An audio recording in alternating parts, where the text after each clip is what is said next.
Morning students. आज का chapter है संज्ञा। इसके पहले मैंने आपको वचन का सॉल्यूशन बनाकर भेजा था। मुझे उम्मीद है कि आप लोग उसे सुधार लिए होंगे, ठीक कर लिए होंगे। तो सबसे पहले हम जानेंगे संज्ञा के बारे में। संज्ञा क्या है, संज्ञा किसे कहते हैं और संज्ञा के कितने भेद हैं। उन सभी भेदों की परिभाषा समझना है, जानना है कि संज्ञा कितने प्रकार के होते हैं। तो सबसे पहले हम जानते हैं संज्ञा के बारे में कि संज्ञा है क्या। संज्ञा का मतलब क्या होता है। तो हम यहाँ पर देखेंगे कि संसार में जितने भी सारी चीज़ें हैं सभी का नाम है। संसार में जितने भी सारी चीज़ें हैं सभी का कुछ न कुछ नाम है और उन नामों को ही संज्ञा कहते हैं। हम कह सकते हैं कि संसार में जितने नाम हैं सभी नाम संज्ञा कहलाते हैं। अब उन्हीं नामों को लक्षण के आधार पर, जाति के आधार पर अलग अलग वर्गों में बांट दिया गया है। तो जो बांट दिया गया है वही संज्ञा के प्रकार हो गए। तो सबसे पहले हम जानते हैं कि संज्ञा है क्या, संज्ञा किसे कहते हैं। जिस शब्द से किसी प्राणी, वस्तु, स्थान या भाव के नाम का बोध हो उसे संज्ञा कहते हैं। यहाँ पर ध्यान दीजिएगा, जिस शब्द से किसी प्राणी, वस्तु, स्थान या भाव के नाम का बोध हो उसे संज्ञा कहते हैं।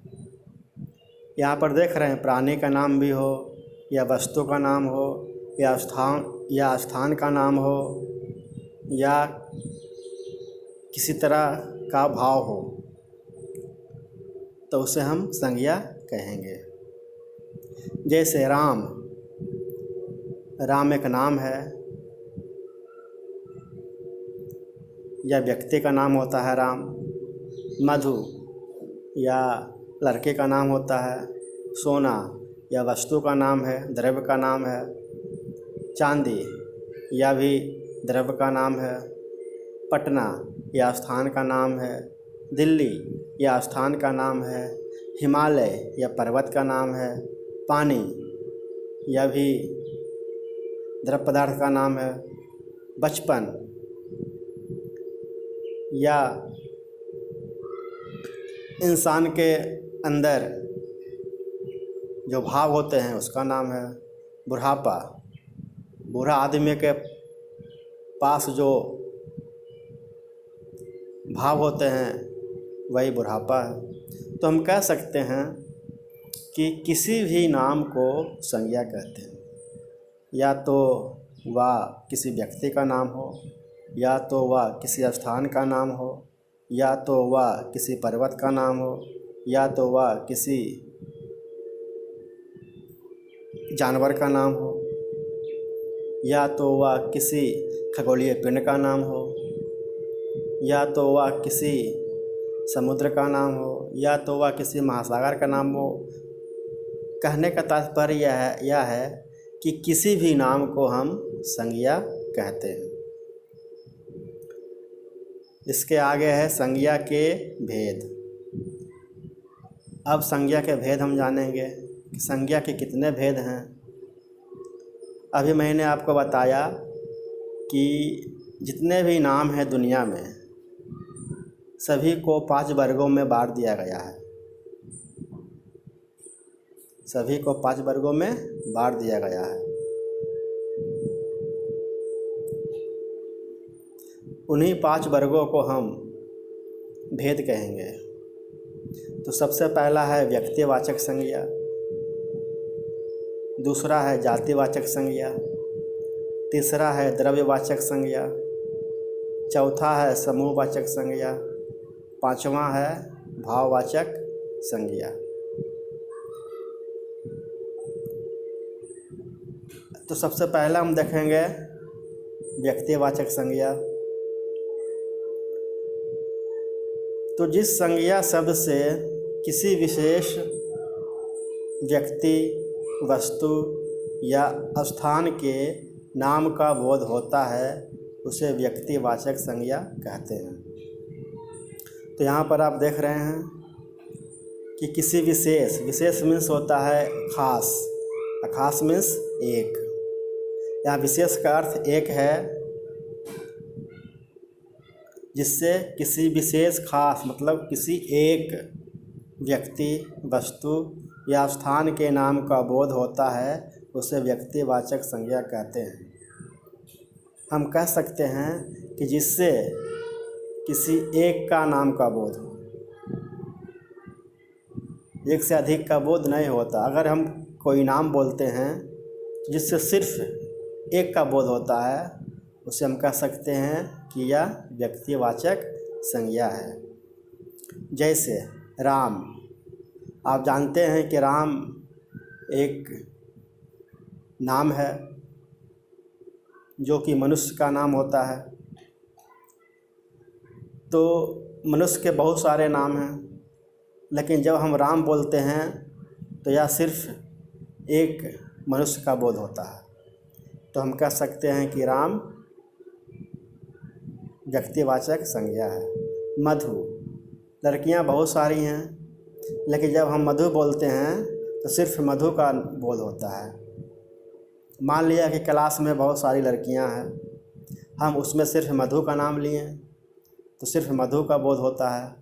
तो मधु एक है तो सिर्फ मधु का बोध होता है उस क्लास में। तो हम कह सकते हैं कि यहाँ पर एक का बोध हो रहा है, तो यह व्यक्तिवाचक संज्ञा है। पटना, शहर बहुत सारे हैं, कोलकाता भी शहर हैं, पंजाब भी शहर हैं। तो इन शहरों में अगर हम किसी एक का नाम लेते हैं तो वे व्यक्तिवाचक संज्ञा कहलाएंगे। दिल्ली भी वही बात है। राजधानी बहुत सारे हैं, लेकिन यहाँ पर सिर्फ दिल्ली का नाम है, तो हम कह सकते हैं कि दिल्ली व्यक्तिवाचक संज्ञा है। गंगा, बहुत सारी नदियाँ हैं, लेकिन नदी में सिर्फ हम एक का नाम लेते हैं गंगा, तो हम कह सकते हैं कि यहाँ पर गंगा क्या है, व्यक्तिवाचक संज्ञा है। हिमालय पर्वत का नाम है, बहुत सारे पर्वत हैं, लेकिन जब हम हिमालय का नाम लेते हैं तो यहाँ पर हम कह सकते हैं यहाँ पर सिर्फ हिमालय का बोध हो रहा है, सिर्फ एक हिमालय का बोध हो रहा है, सिर्फ एक का बोध हो रहा है, तो यह व्यक्तिवाचक संज्ञा कहलाएगा। दूसरा है जातिवाचक संज्ञा। तो जातिवाचक संज्ञा में क्या होता है कि जिस संज्ञा शब्द से किसी प्राणी या वस्तु की संपूर्ण जाति का बोध हो, संपूर्ण मीन्स पूरी जाति का बोध हो, उसे जातिवाचक संज्ञा कहते हैं। जैसे लड़का, लड़की, गाय, किसान, नदी, पर्वत, देश, पुस्तक इत्यादि। अब यहाँ पर देखिए हम कहते हैं लड़का, तो यहाँ लड़का कहने का तात्पर्य है कि जितने भी सारे लड़का संसार में हैं पूरे लड़के का बोध होता है। यहाँ पर किसी एक लड़का का नाम नहीं लिया जा रहा है। जैसे कि ऊपर में मैंने राम बोला था, मान लिया कि किसी का नाम राम है, तो वहाँ मैंने राम बोला था तो वहाँ पर एक लड़का का बोध होता है, इसीलिए जो राम नाम है वह व्यक्तिवाचक हो गया। लेकिन यहाँ पर लड़का, तो लड़का से किसी एक खास का बोध नहीं होता है, बल्कि पूरे लड़का जाति का बोध होता है, इसलिए यहाँ पर लड़का जातिवाचक संज्ञा है। उसी प्रकार लड़की, जैसे ऊपर मैंने मधु बोला था, तो मधु से सिर्फ एक का बोध होता है, लेकिन जब हम लड़की बोलते हैं तो लड़की से एक का बोध नहीं होता है, लड़की पूरे लड़की जाति का बोध कराता है। उसी प्रकार गाय पूरे गाय जाति का बोध कराता है, किसान पूरे किसान जाति का बोध कराता है। नदी, अब देखिए यहाँ पर नदी, जब हम ऊपर में गंगा बोले थे तो एक नदी का बोध हो रहा था, नदियाँ बहुत सारे हैं, तो गंगा बोले थे तो एक नदी का बोध हो रहा था, तो गंगा वहाँ पर व्यक्तिवाचक संज्ञा था, लेकिन यहाँ पर नदी है तो नदी तो बहुत सारे हैं, किसी एक नदी का हम नाम नहीं ले रहे हैं, तो नदी जातिवाचक संज्ञा कहलाएगी, क्योंकि नदी से पूरी नदी जाति का बोध होता है। पर्वत, अब देखिए यहाँ पर पर्वत, जब पर्वत में हम हिमालय का नाम लिए तो हिमालय एक का बोध कराता है, एक पर्वत का बोध कराता है, तो हिमालय हो गया व्यक्तिवाचक संज्ञा। लेकिन यहाँ पर पर्वत है तो पर्वत पूरे पर्वत संसार में जितने भी पर्वत हैं सभी का बोध कराता है, इसलिए यह जातिवाचक संज्ञा हो गया। देश, दुनिया में बहुत सारे देश हैं, तो देश से पूरे देश का बोध होता है, इसलिए देश जातिवाचक संज्ञा है। अगर हम देश में किसी एक का नाम लेंगे, भारत हो, श्रीलंका हो, या फिर नेपाल हो, या फिर रूस हो, या अमेरिका हो, तो यह व्यक्तिवाचक संज्ञा कहलाएगा। तो व्यक्तिवाचक संज्ञा और जातिवाचक संज्ञा में हम आपको अंतर समझा रहे हैं कि जातिवाचक संज्ञा से पूरी जाति का बोध होता है और व्यक्तिवाचक संज्ञा से सिर्फ एक का बोध होता है। तो जातिवाचक संज्ञा से ही हम व्यक्तिवाचक संज्ञा निकालते हैं। जैसे कि अगर जो हम बोलते हैं नदी, तो नदी हो गया जातिवाचक, क्योंकि इससे किसी एक नदी का बोध नहीं होता बल्कि पूरे नदी का बोध होता है। लेकिन नदी में हम किसी एक नदी का नाम लेते हैं तो वह व्यक्तिवाचक संज्ञा हो जाएगा। जैसे गंगा व्यक्तिवाचक संज्ञा, ब्रह्मपुत्र व्यक्तिवाचक संज्ञा, कावेरी व्यक्तिवाचक संज्ञा। उसी प्रकार पर्वत, बहुत सारे पर्वत हैं, जब बोलते हैं पर्वत तो जातिवाचक। अब पर्वत में से किसी एक का नाम ले लिए, हिमालय पर्वत, तो ये क्या हो गया, हिमालय पर्वत व्यक्तिवाचक संज्ञा हो गया। उसी प्रकार पुस्तक जातिवाचक संज्ञा। संसार में बहुत सारी पुस्तकें हैं, तो पुस्तक जातिवाचक संज्ञा है। और वही पुस्तक में हम किसी एक का नाम ले लेते हैं, रामायण या गीता, तो रामायण क्या हो गया, व्यक्तिवाचक संज्ञा हो गया। गीता क्या हो गया, व्यक्तिवाचक संज्ञा हो गया। तो आप व्यक्तिवाचक संज्ञा और जातिवाचक संज्ञा का अंतर समझ गए हैं। अब आगे चलते हैं द्रव्यवाचक संज्ञा। तो जिस संज्ञा शब्द से किसी धातु या द्रव्य पदार्थ का बोध हो, अर्थात जिसे मापा या तौला जा सके, उसे द्रव्यवाचक संज्ञा कहते हैं। तो इस प्रकार की संज्ञा में वे सारी वस्तु में जो खाने पीने की चीज़ें हो, जिसे मापा जा सके, तौला जा सके, जो तरल पदार्थ हो, जैसे पानी, घी, तेल, ये सब क्या है, ये सब तरल पदार्थ हैं। उसके अलावा खाने पीने वाली वस्तुएं, चावल, गेहूँ, दाल, चना, दूध, दही, ये सारी क्या हैं, खाने पीने वाली वस्तुएं हैं। इसके अलावा आपका द्रव्य पदार्थ सोना, चांदी, लोहा, लकड़ी, कोयला, ये सारे क्या हैं, तो जिसे हम तौल सकते हैं या माप सकते हैं, या खाने पीने वाली वस्तु हो, या जो तरल पदार्थ हो, उसे हम द्रव्यवाचक संज्ञा में रखते हैं, जिसे गिनना मुश्किल होता है। उसके बाद है आपका चौथा समूहवाचक संज्ञा।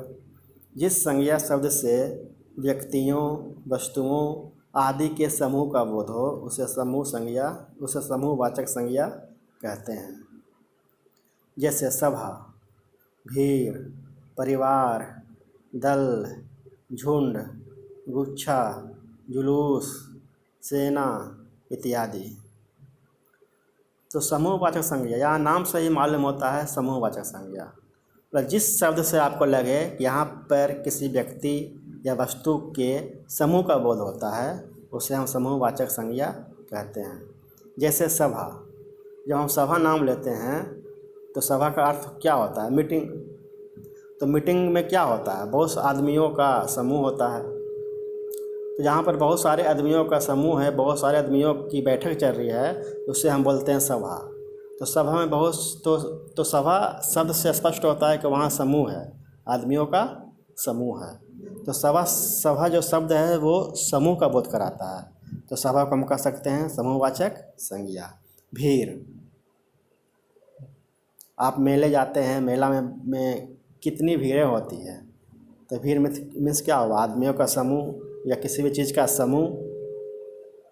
तो भीड़ से समूह का बोध होता है, तो भीड़ तो कह सकते हैं भीड़ क्या समूहवाचक संज्ञा है। परिवार, परिवार में बहुत सारे सदस्य होते हैं, तो सारे सदस्य मिलकर एक परिवार का निर्माण करते हैं,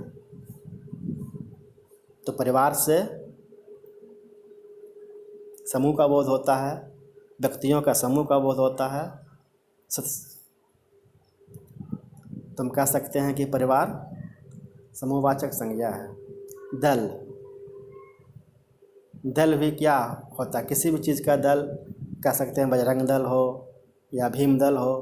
तो हम कह सकते हैं किसी भी दल कब बनती है, जब उसमें बहुत सारे लोग इकट्ठे होते हैं। जब लोग इकट्ठे होते हैं तो वह एक दल का निर्माण करता है। तो दल का अर्थ, तो दल शब्द का अर्थ समूह में आता है, तो हम कह सकते हैं कि दल एक समूहवाचक संज्ञा है। झुंड, किसी भी चीज़ का झुंड हो, या तो बकरियों का झुंड हो, भेड़ का झुंड हो, किसी भी चीज़ का झुंड, झुंड से अर्थ ही होता है समूह का बोध कराता है ये। जैसे झुंड क्या हो गया, समूहवाचक संज्ञा। गुच्छा, किसी भी चीज़ की गुच्छा हो, जैसे कि चाबी, बहुत सारे जब चाबी रहते हैं एक साथ तो उसे हम कहते हैं गुच्छा, चाबी की गुच्छा। बहुत सारे अंगूर एक साथ रहते हैं गुच्छे में, तो उसे कहते हैं अंगूर का गुच्छा। तो गुच्छा भी समूह का बोध कराता है, तो हम कह सकते हैं गुच्छा समूहवाचक संज्ञा है। जुलूस, जब आप देखते होंगे कि जब जुलूस निकलती है रोड पे, सड़क पे, तो वहाँ पर बहुत सारे इकट्ठे लोग रहते हैं। तो जुलूस भी एक इंसान से जुलूस नहीं होता, बल्कि बहुत सारे जब लोग इकट्ठे होते हैं और तो वह जुलूस का निर्माण करते हैं, तो हम कह सकते हैं कि जुलूस भी क्या है, समूहवाचक संज्ञा है। सेना, सेना का अर्थ होता है कि एक जवान, सेना में बहुत सारे जवान होते हैं, तो एक जवान से हम इन्हें कह सकते हैं। सेना का अर्थ हो गया कि पूरे जवानों का समूह, तो इसे हम कह सकते हैं सेना। तो जिस शब्द से आपको यह स्पष्ट लगे कि यह भीड़ का या समूह का बोध करा रहा है, तो उससे हम कह सकते हैं समूहवाचक संज्ञा। उसके बाद भाववाचक संज्ञा है पाँचवा में। तो जिस संज्ञा शब्द से किसी व्यक्ति या वस्तु के गुण, दोष, धर्म इत्यादि का बोध हो, उसे भाववाचक संज्ञा कहते हैं। यहाँ पर कहने का तात्पर्य यह हुआ कि कोई वस्तु हो या कोई व्यक्ति हो, तो उसके अंदर जो गुण विद्यमान होते हैं, जो कि हमें दिखाई नहीं देता है, जो कि जिसे हम छू नहीं सकते हैं, बल्कि हम उसे महसूस कर सकते हैं, बल्कि उसे हम समझ सकते हैं, उसे ही भाववाचक संज्ञा कहते हैं। जैसे कि बूढ़ा आदमी, कोई इंसान बूढ़ा होता है, तो बूढ़ा आदमी के पास बुढ़ापा का लक्षण आ जाता है, बुढ़ापा होती है। तो बुढ़ापा को हम देख नहीं सकते हैं, उसको छू नहीं सकते हैं, बल्कि बुढ़ापा को हम महसूस कर सकते हैं। तो बूढ़ा व्यक्ति के पास बुढ़ापा का गुण होता है, उसमें बुढ़ापा विद्यमान होता है, तो हम कह सकते हैं कि बुढ़ापा क्या है, भाववाचक संज्ञा है। बच्चा के पास बचपन होता है, तो हम कह सकते हैं कि बचपन भाववाचक संज्ञा है। सजावट, सजावट को हम छू नहीं सकते हैं, लेकिन यहाँ पर क्या है, भाववाचक संज्ञा है।